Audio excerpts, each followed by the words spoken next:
Bienvenue dans ce nouveau billet de la Bourse sans stress, donc en date du 28 octobre 2022. Suite à notre formation, nous avons pas mal de demandes. Nous sommes en train d'envisager une nouvelle formation plus tôt que ce que nous avions prévu, donc en avril 2023, qui démarrerait le samedi 22 avril jusqu'au mardi 25. Ceci est une prévision. Donc vous allez être avertis d'ici quelques jours si nous confirmons ces dates. Où est-ce que nous en sommes donc le 28 octobre 2022? Alors d'abord, très belle semaine. Le SP500 nous fait un plus 3,7% sur la semaine. Et le SP500 se retrouve au-dessus de la moyenne mobile 50 jours. Les taux d'intérêt sur 10 ans. Donc, 4%. On a fait un nouveau plus haut le 21 octobre. On est quand même sur des valeurs relativement quand même un peu élevées.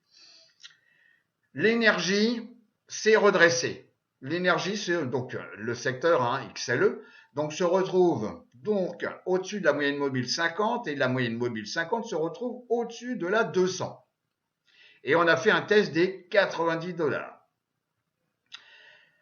Le pétrole, le crude oil. Donc, on est entre, vous voyez, la moyenne mobile 50 et sous la moyenne mobile 200 jours. Le dernier cours, donc vendredi, donc 28, on a clôturé aux alentours des 88 $ le baril de pétrole. Le secteur de la technologie, qui sera certainement, je dirais, le point de départ si on repart vers le nord. Pour l'instant, il se situe, donc on est en phase warning, on est sous la moyenne mobile 200 jours et au-dessus de la moyenne mobile 50, mais la 50 est en dessous de la 200. Donc, il faut faire attention. Et le dollar index, on est actuellement, donc en phase de retracement, on est sous la moyenne mobile 50 jours et on est à 110 $,67. Et l'euro a eu tendance à revenir vers le nord et on reteste de nouveau la parité 1 $. Alors, cet indice, c'est l'indice du pourcentage des sociétés composant le SP500 au-dessus, dont le cours est au-dessus de la moyenne mobile 50 jours. Et bien là, on a une belle accélération. Ok, on est au-dessus de 63% de sociétés dont leur cours est au-dessus de la moyenne mobile 50 jours. Mais il y a quand même une belle accélération, mais attendez, c'est peut-être pas fini. On peut avoir une belle fin d'année. Mais enfin, en tous les cas, pour l'instant, on peut pas dire comme quoi ça soit du tout vert.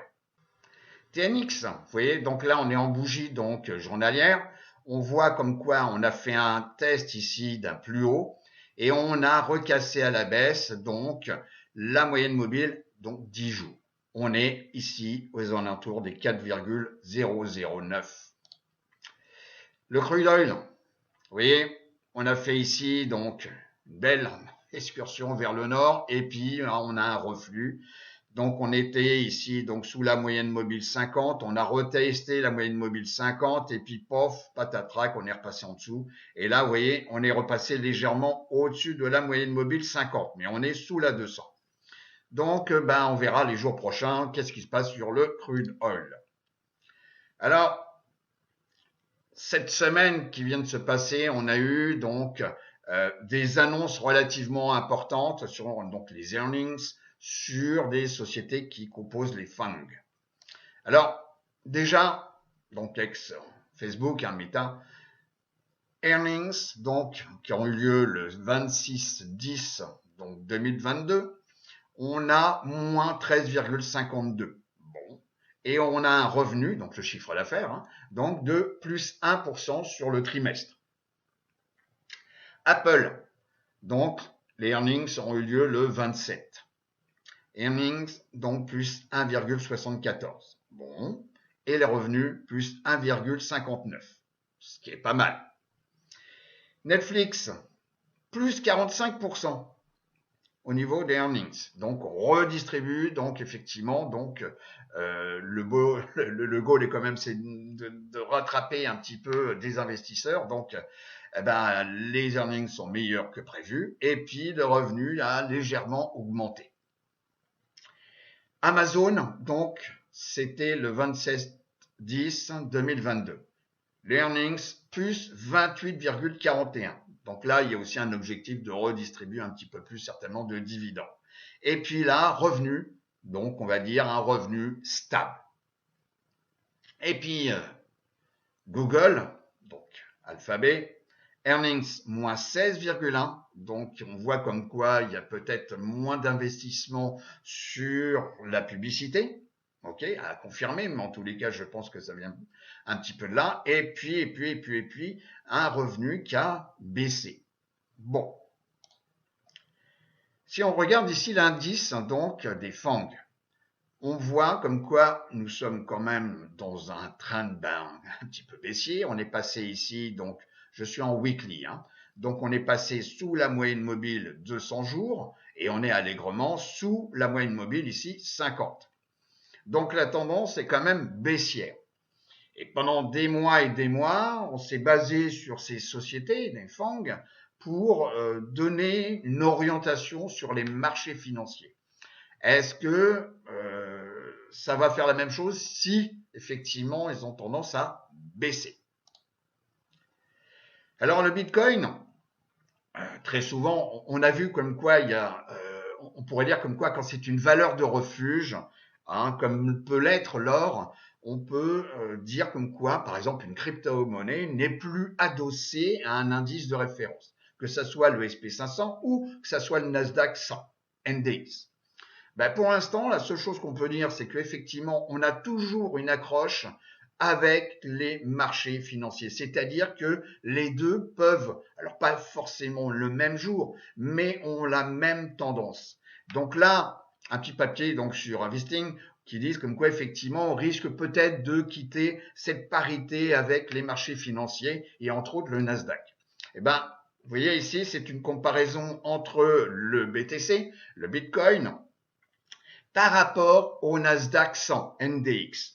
Ben oui, comme quoi effectivement là, on avait une décorrélation où le Bitcoin était plus performant que le Nasdaq 100. On a eu effectivement action-réaction, de nouveau action-réaction.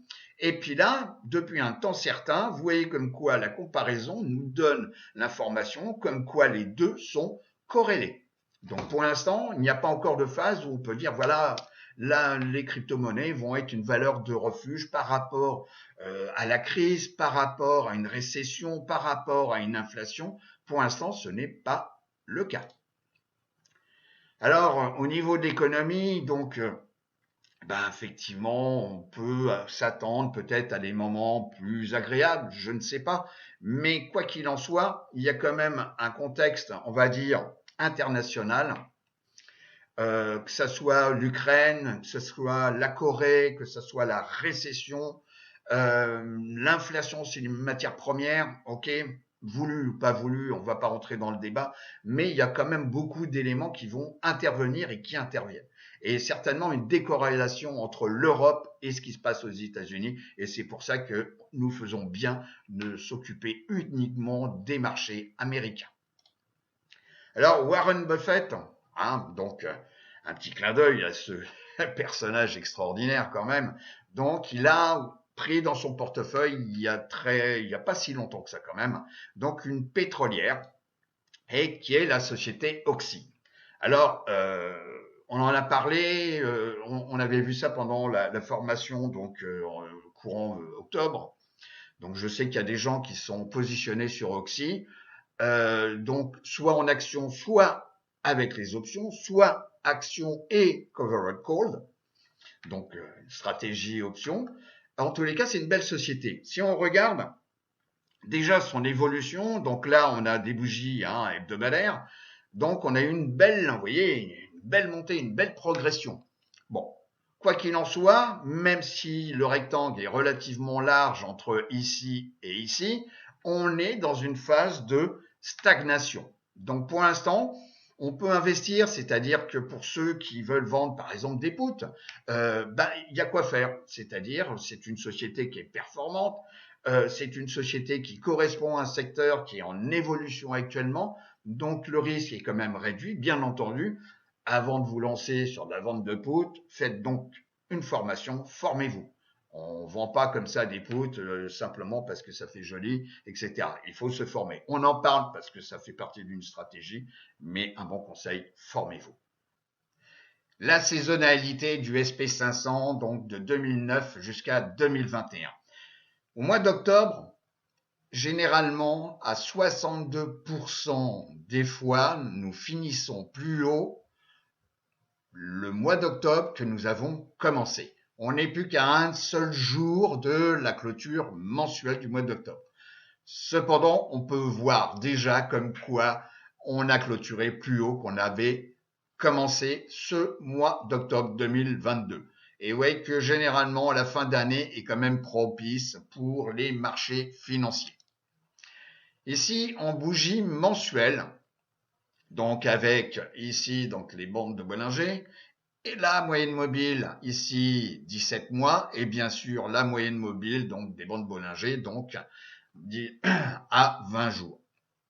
Donc ici, enfin 20 mois puisque nous sommes en bougie mensuelle. Le mois n'est pas fini, mais cependant on a une belle bougie ici verte qui engofle quand même une bonne partie de la bougie rouge du mois de septembre. On vient de transpercer la bande inférieure de Bollinger. Est-ce qu'on risque d'avoir un phénomène déjà vu ici, donc ça c'est en 2018, vu ici, etc., etc. Bon. L'indicateur ici, qui est un stochastique, pourrait nous confirmer que on risque de, momentanément, en tous les cas, pour combien de temps, je ne sais pas, qu'on puisse repartir vers le nord et revenir tester donc cette moyenne mobile à 20 jours et, enfin 20 mois ou 17 mois. Ici, donc, la distribution, la ventilation sur un mois, en termes de performance, donc en fonction de la capitalisation. Et vous voyez comme quoi, sur ce mois qui se finit, ce sont les larges et les mégas qui ont le mieux évolué, donc les très très grosses ou les grosses. Je vous rappelle que la différence entre large, donc c'est entre 10 milliards et 200 milliards, et les mégas, c'est au-dessus donc de 200 milliards de capitalisation. Par contre, les small se sont bien réveillés avec les middle. Donc je vous rappelle, dans les middle, on retrouve l'indice, donc Russell 2000. Donc ça peut indiquer comme quoi la fin d'année risque d'être plus sympathique que le mois de septembre. Voilà. Ici, vous avez la performance de la semaine. Donc, vous voyez comme quoi les larges donc, ont contribué quand même donc, à cette orientation vers le nord. Et puis, les small aussi. Et les middle aussi. Donc, vous voyez comme quoi il y a correspondance semaine-mois. Par contre, si on regarde sur 3 mois, vous avez tous les compartiments qui sont négatifs. Les secteurs donc utilisés donc généralement par exemple sur stock charts, etc. donc qui comprennent également donc le real estate. Donc les secteurs composant la roue sectorielle. Sur un mois, l'énergie, c'est pas étonnant. Sur 3 mois, pas étonnant. Sur un an, sur 6 mois, excusez-moi, voilà. Donc on a une progression pratiquement de 12% et plus de 36% donc sur un an. Sur un mois également, les industriels. Et regardez sur la semaine, c'est relativement intéressant. Est-ce que ça peut indiquer comme quoi on a de nouveau une nouvelle orientation de la roue sectorielle? Ça reste à confirmer, mais c'est intéressant en tous les cas de pouvoir étudier. Ainsi que les financières. Vous voyez, la progression sur un mois, progression sur la semaine. Sur 3 mois, zéro, j'arrondis, zéro. Et puis sur un an, allez, on va dire, allez, c'est flat, c'est bon, 3,69%. C'est pas ça qui va changer le monde. Donc, mais je dirais que les industriels, les financières, et puis après on verra donc la technologie, sont des éléments importants sur la nouvelle orientation de la roue sectorielle. Alors tout ce qui est consumer défensive, bon vous voyez donc ici c'est pareil, belle progression sur parce que car il y a un doute, une peur, etc. Donc on va sur les défensives. Sur la semaine, c'est une belle progression aussi. La santé, même chose, belle progression. Basic Materials, sur un mois, c'est bien, parce que généralement, les industriels et les Basic Materials sont de concert. Ils évoluent très souvent, pas au même moment, mais toujours dans la même direction, sur une séquence de temps bien définie, puisque pour les industriels, on a besoin de matériaux de base. C'est la logique, elle est simple. Et puis là, sur une semaine, bon, on va dire, on n'est pas loin de 1%, c'est pas magique, mais enfin, c'est mieux que rien du tout. La technologie, bon réveil, vous voyez, bon réveil. Sur un mois, progression quand même, hein. Et puis le real estate, vous voyez donc 6,44. Donc tout ça c'est en rapport avec tout ce qui est l'immobilier, donc soit privé, soit industriel, soit les centres commerciaux, etc. Utilities, bon, belle progression. Par contre, communication service, donc c'est pour ça que, vous voyez, communication service, il faut se remettre un petit peu la roue sectorielle dans la tête, mais ça on le voit pendant la formation. Euh, on est en train de peut-être de quitter un petit peu ce secteur, peut-être, hein. Donc déjà une baisse sur une semaine, alors que tous les autres sont bien positifs. Et puis là sur un mois, 0. Et puis vous voyez sur 3 mois, 14, donc j'arrondis moins 15. Et puis sur 6 mois, moins 17%. Bon. Et puis les consommateurs cyclicales, XLY, hein, en termes d'ETF, c'est un peu pareil. C'est, voilà, sur un mois, vous voyez, donc il faut suivre tous ces secteurs qui nous donnent quand même un indicateur avancé sur la continuation ou pas de ce qu'on observe sur les économies. C'est le VIX, donc en bougie hebdomadaire. Vendredi, nous venons de clôturer donc ici sur la moyenne mobile 50 et qui est au-dessus de la 200. La 200 semaines ici est quand même flat. Est-ce que nous allons retester des niveaux aux alentours des 23 ou ici au niveau de la moyenne mobile 200 semaines, donc à 22 ou ici aux alentours des 20, les 20 étant une valeur très importante sur les options. Mais ça, vous le voyez pendant la formation. Donc pour l'instant, vous voyez, au niveau de la peur est relativement maîtrisée. Les 35 ici restent néanmoins donc un point important. Ça fait longtemps qu'on n'en a pas parlé. Donc c'est la valeur, donc les valeurs de croissance VUG, donc un ETF, donc divisé par VTV, les valeurs value. Autant, on l'a déjà évoqué il y a fort longtemps, enfin pas si longtemps, mais enfin en tous les cas dans les années 2020. Donc effectivement, il y avait une très belle progression. Maintenant, la progression s'est transformée en régression. Donc maintenant, on a vu comme quoi il y avait un avantage sur les valeurs value par rapport aux valeurs de croissance. Il y a eu action-réaction, donc ici, en août 2022, et on revient ici, donc tester un niveau important à 1,65. Et puisqu'on est en bougie hebdomadaire, et cette bougie ici de cette semaine, elle a clôturé sous ce niveau pivot à 1,65. Est-ce que nous allons aller plus bas? Il y a de fortes chances, aux alentours des 1,53. Donc ça veut dire on privilégie les valeurs, donc value, aux valeurs de croissance. Et les valeurs de croissance sont toujours adossées au cycle économique. Est-ce qu'on est en régression? Est-ce qu'on est en stagnation? Ou on est en phase de développement, en progression? Ici, l'indice, donc, il nous donne le pourcentage de sociétés composant, donc, le SP500, dont le cours est au-dessus de la moyenne mobile, donc, 200 jours. On vient de tester ici, on est en bougie, hein, donc journalière, on vient de tester la moyenne mobile ici, 200 jours. Et on a clôturé au-dessus à 37% de sociétés composant le SP500 ont un cours au-dessus de la moyenne mobile 200 jours. Mais cependant, la moyenne mobile ici est descendante, la 50 elle est sous la 200, elle est descendante aussi. Donc pour l'instant, il faut faire attention, ce test va être important dans les prochains jours. Est-ce qu'on va revenir tester ici des niveaux aux alentours des 46%? Peut-être. Donc ici, le put-call ratio concernant les equities. Après un test ici, donc à 0,85, donc on achetait plus des poudres pour se protéger qu'on achetait des calls, et ben donc on est en phase un petit peu plus rassuré et on a clôturé à 0,66 ici.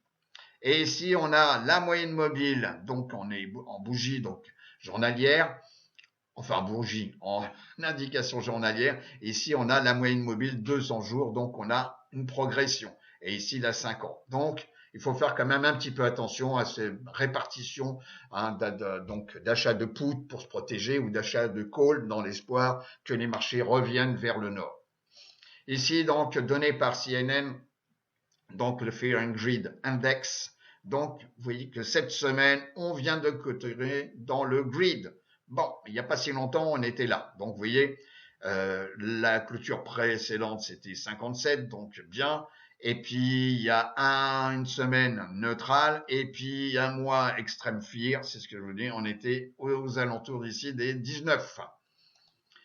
Les SP500, le SP500 en bougie donc journalière. Donc belle réaction ici sur ce niveau des 3493. Belle bougie ici et puis on est reparti vers le nord. On est au-dessus de la moyenne mobile ici 10 jours et on vient de clôturer vendredi 28, donc au-dessus de la moyenne mobile 50 jours qui est baissière. Et on vient donc retracer, vous voyez, entre le haut ici et le bas ici, on retrace à 50%, pratiquement pile poil, vous voyez, comme quoi le hasard n'existe pas trop quand même. Hein. Et donc à 50% du retracement. Voilà. Est-ce qu'on va venir tester les alentours des 4000? Peut-être, peut-être, peut-être. Ça correspond déjà au retracement donc de Fibonacci de 0,618, mais en plus à des niveaux intéressants comme ici et ici. La tendance peut être donc euphorique pour la fin d'année et je vous rappelle que on a ici une résistance qui nous pond au nez, qui est une résistance dynamique, qui est la moyenne mobile de 100 jours. Le Nasdaq 100, donc là on est en bougie hebdomadaire, donc lui aussi il a testé la moyenne mobile de 100 semaines. Action-réaction, on a clôturé donc il y a 2 semaines au-dessus. Cette semaine on clôture au-dessus et on vient tester la moyenne mobile ici 10 semaines. La 200 semaines est toujours haussière, donc à noter quand même. Bon, la 50 elle est au-dessus de la 200, mais elle est baissière. Est-ce qu'on risque de revenir tester des niveaux aux alentours des 12 450? Il est probable, en tous les cas, pour les 2 mois qui nous restent pour cette année 2022. Concernant le Dow Jones, on est en bougie ici, daily. Donc, vous voyez, belle réaction sur ce niveau, ok, sur ce support. Et puis là, on est parti comme une fusée. On a cassé à la hausse la 50, la 50D, et on vient de clôturer au-dessus de la 200D. Bon, belle accélération quand même, très belle accélération. Quand vous voyez la pente ici par rapport à celle-ci, là, il y a vraiment beaucoup d'euphorie. Est-ce que c'est voulu pour clôturer cette année en beauté? Peut-être, peut-être, peut-être. En tous les cas, il faut tenir compte dans les jours qui viennent de la réaction du cours par rapport à cette moyenne mobile de 100 jours. Le Russell 2000, ça fait longtemps qu'on n'en parle pas. Le Russell 2000 qui est quand même, je dirais, le cœur économique des États-Unis, eh ben, on est en bougie ici hebdomadaire. Eh ben, on voit comme quoi c'est un peu la même chose. On a testé la 200 ici semaine. On l'a testé 2 fois. Une fois action, réaction, 2 fois. Et là, on clôture au-dessus de la moyenne mobile 200 qui reste, donc 200 semaines, hein, qui reste néanmoins haussière. Okay, et la 50 semaines qui est elle baissière et qui sert assez souvent de résistance dynamique. Alors, est-ce qu'on va venir tester cette moyenne mobile 50 semaines? Et il est fort probable aux alentours des 1900, j'arrondis 1940 points. Les industries, donc au 28 octobre 2022. Nous sommes généreux à la bourse en stress. Ici, on vous propose les 20 premières, je vous rappelle, il y en a 144 au total, les 20 premières industries les plus performantes sur un mois. Et vous voyez comme quoi c'est toujours en rapport avec le pétrole. Ici, on a également une belle réaction sur un mois donc de tout ce qui est grands magasins, department stores. Et puis jusqu'ici, donc la 20e Airlines. Oui, parce que j'en parle parce que ça peut être intéressant pour cette fin d'année, que ce soit les aéroports, que ce soit les avions, puisqu'il faut penser aux vacances et les gens rêvent aujourd'hui, après la crispation qu'on a pu subir, donc avec la crise du Covid, donc les gens ont besoin de bouger, de prendre l'avion, partir voir le soleil, etc., ou faire du ski, etc. Donc, on vous propose les 20 premières, donc les plus performantes sur un mois. Donc, on peut voir ici sur 3 mois, ici sur 6 mois et ici sur 1 an. Bon, il y a des choses quand même, vous voyez comme quoi le pétrole et le gas drilling, c'est quand même une industrie relativement performante, vous voyez, et ça c'est depuis le début d'année. Bon, il y a pire hein, comme performance. Alors, on avait évoqué donc dans le secteur aéroport et services, vous vous en souvenez, donc sinon vous regardez de nouveau ce billet de la bourse sans stress, donc c'était le 14 octobre et nous avions détecté la société AER. Bon, alors on vous avait mis le graphe, voilà, donc parce qu'il y avait peut-être une belle opportunité en tous les cas en termes d'options. Donc le VIX était avec nous parce qu'il était élevé et puis on allait vendre donc à un niveau moins 30% par rapport au cours. Bon, ceci n'est pas de la recommandation, c'était juste un exemple pédagogique. Et donc on avait détecté pratiquement à moins 30% par rapport au cours actuel un niveau de 35$. Et je vous avais montré, nous vous avions montré donc ici un exemple de vente de put pour une échéance de janvier donc 2023, le 20, donc le troisième vendredi de chaque du mois de janvier, donc les monthly au niveau des options. Et donc ici, il y avait une prime de 2,40$ par donc action. Donc ça faisait une prime possible de 240$. Bon, ça vous voyez ça en formation, hein, le multiple pourquoi 1, 100, etc. Ça vous voyez ça en formation. Quel est le cours aujourd'hui donc de AER? Eh bien, le 28-10, on est exactement ici à 53$. Donc, la vente de put, qui est un objectif soit de stagnation, soit de progression du cours, ou soit également, ça c'est une autre stratégie, pour acquérir les stocks et en ayant touché de l'argent pour ce faire. Bon, ça aussi c'est une possibilité. Mais en tous les cas, le cours a quand même bien progressé. Donc, et je vous rappelle que c'est une échéance du mois de janvier. Ok, on arrive de plus en plus vers un facteur temps qui est prépondérant dans les options. Et donc, peut-être à un moment donné, on va pouvoir racheter notre vente de put et on va toucher peut-être 50, 60, 70%, 80% de la prime puisqu'on va racheter notre position vendeuse. Donc, on n'aura plus de position et on prendra peut-être 80 ou 60% de la prime. Je vous conseille de regarder de nouveau et en plus, c'est d'actualité puisque on risque de vous reproposer et on vous a donné les dates, une nouvelle formation donc au mois d'avril 2023 sur les options et sur 4 jours. Je vous souhaite une bonne semaine de trading et je vous dis à très très bientôt. Au revoir les amis.